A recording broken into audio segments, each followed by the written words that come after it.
So do you feel in public view? So what you're saying, the Lord has shown you, Chuck called this a swamp season, but what you're saying, Yes. the Lord has showed you that this is going to come out publicly, like in the Yes. news. It's going Oh, to be yeah. revealed, and it's going to cause chaos and confusion in Yeah. nations. Psalm Yeah. 2, why did the heathen rage? Yeah. Why are the nations rage? I mean, we are going to see a lot of that going on. And how do people live through that? What are the hope solutions for that?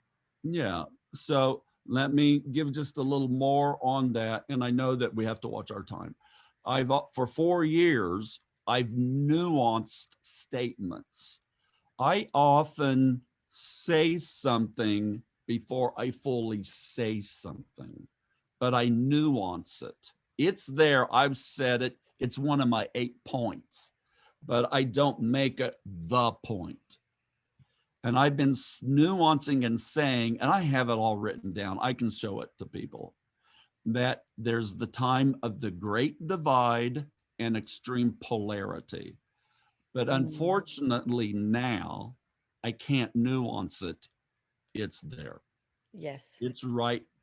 It's How no long have you been longer saying that? The great divide, 4 years. and 3 For years. 4 years, I've been And saying that it's all prep. We're moving into the time of the great divide and extreme polarity. And it's going to increase. And that I asked the Lord about this because I saw so much. You see, the whole thing about like what do you mean? You saw so much. Give us a couple examples. What Okay, did I you will. see? Was it a dream? Was it a Okay. vision? No, well, all of it. So how about like this? The time of the roaring 20s. The Lord spoke that to a lot of us, but I peered into it. What does that mean? A return to the roaring 20s. So I went on and I did historic research on what happened 100 years ago. Oh, listen to what happened 100 years ago. Praise went to the streets. Women arose into a place of prominence due to women's suffrage. There was a time of prohibition, but with open conflict, and this time I say with drugs, harlotry, murder by abortion, a type of war between the states. 4, gangs and gang mobs will arise to be a new ruling movement.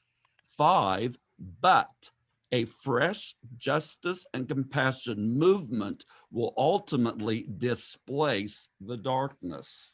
And then, so how do we in the new roaring 20s counter? Laser focus. So just a clarification. The Lord showed you from like he told you there's going to be a new roaring 20s, and Yep. you went back to the old roaring 20s to find out things that were going on then. And the Yep. Lord spoke to you. Those elements that you just said, can you just list them one more time? Will be part of the new. Yep. So actually, he told me this. I started having dreams about 100 years ago. Then I'm in an airport, and literally, and there is it's a Newsweek magazine about the Roaring 20s. Wow.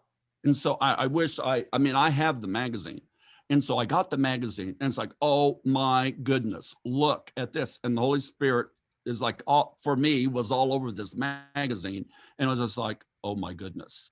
Because see, we're all kind of like glibly going, yeah, we're returning to the roaring 20s. Yeah, we are. The roar of the Lion of Judah is all going to ultimately win. And Yes. yes, the women's voice arising. But that was one of the most convulsive times in recent history was the 20s, with economic convulsions, time between wars. It was a global convulsion. I don't like saying that stuff. But praise went to the streets in the 1920s. Women ultimately won rights and women's suffrage.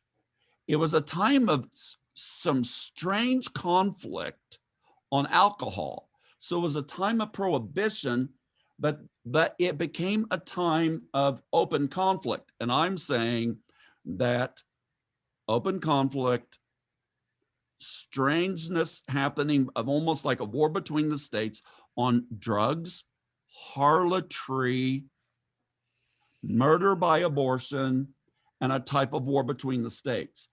Gangs, gang mobs will arise as a new ruling movement. But justice, fresh justice, and compassion movements will ultimately arise. So you're saying right now for the new Roaring 20s that that's happening now. Gangs will arise. All of those elements are going to happen for these new Roaring 20s. Yep. Mm-hmm. Wow. Wow. And but it's a setup. Oh, it's a hey, I don't like saying some of this stuff. No. I'm not the person who tries to stir up people in fear. No. I made a decision. I am not partnering with the spirit of fear, but of courage and of faith and hope solutions. So let's arise. Okay, I got to tell this one more dream. This just happened recently. I think I was doing a prophetic dateline with Mike and Cindy Jacobs. And I had this dream, bizarre dream. And I'm out in the streets and I'm rolling dice.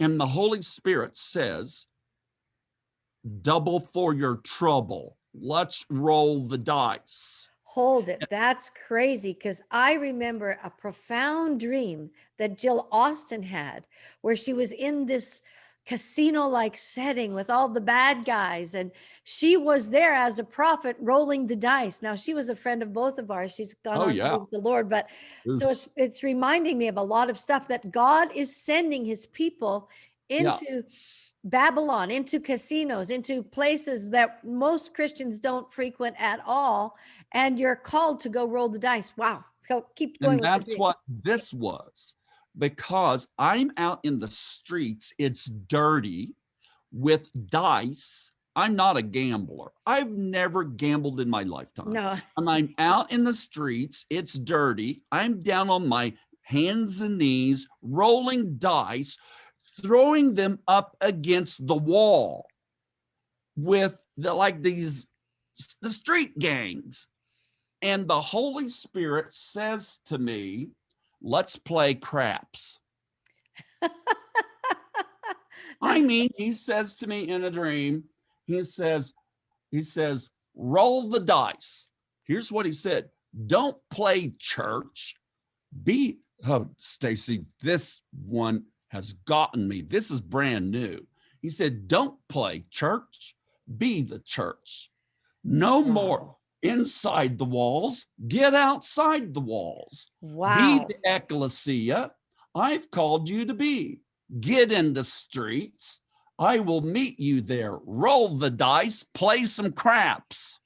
That's incredible. Play some craps. I've been saying that for months as well, that Monday to Friday outside the walls of the church is where God himself is moving. So that's profound. But play craps, I don't even know what that is. No, I had to then, it's street craps. So I had to go to the dictionary and look it up. It comes from a French word, crapbadoo or something, and it's either casinos, but when it's street craps, get this, you're crouched down on the street, down to the earth, and you roll it.